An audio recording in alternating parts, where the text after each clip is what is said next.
हमारी जुबान से, हमारे कलम से कैसे हो सकता है कोई ज़ईफ रिवायत नबी की तरफ मंसूब हो जाए, झूठी रिवायत नबी की तरफ मंसूब हो जाए? ये नहीं होनी चाहिए। देखा हमने ना, ईसाई वगैरह यहूदी हमारे कुरान और हदीस की मुखालिफत करते हैं तो हम कैसे बरसते हैं, एहतजाज करते, कितना कुछ करते हैं। हजरात उसी तरह का हमें एहतजाज अहादीस से मौजूआ के खिलाफ भी होना चाहिए। ये भी झूठ है, ज़िंदीकों ने बनाई हुई बातें हम बयान कर रहे हैं, दुश्मनों ने बनाई है बातें, नबी के दुश्मनों ने, अल्लाह के दुश्मनों ने, हम बयान कर रहे हैं। कितना बड़ा जुर्म है। बहरहाल ये इब्न उसैमीन रहमतुल्लाह की बड़ी अच्छी शरह है। शेख साहब रहमतुल्लाह ने बड़ी मुफस्सल बात की है। इब्न हजर रहमतुल्लाह ने भी कमाल दर्जा इख्तिसार के साथ मौजूद रिवायत के एक एक मसले को नुज़हत नज़र में बयान कर दिया है।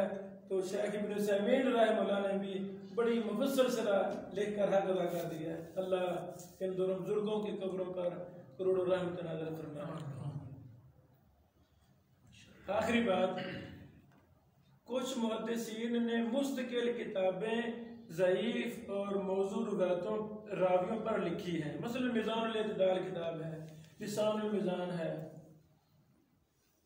यानी ज़ईफ रावियों पर मुतअद्दिद किताबें लिखी गई हैं।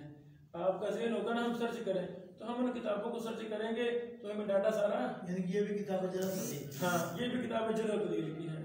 तो जरह तदील जिंदगी चाहता है, चलो कुछ ना होने से कुछ तो होना चाहिए।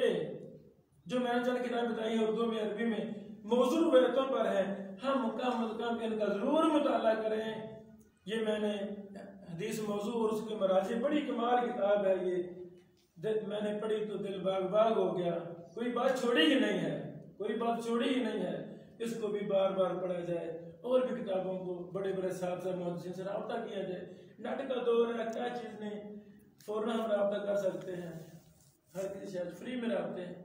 जब हमारी रिगारत होगी, हमीयत होगी, हमने झूठी रिवायतों का दिफा, झूठी रिवायतों का रद्द करना है, इनका इब्ताल साबित करना है, तो फिर हम जरूर मुताला करेंगे। अल्लाह ताला हमारा हमें नासिर हो। वाह, अल्हम्दुलिल्लाह रब्बिल आलमीन।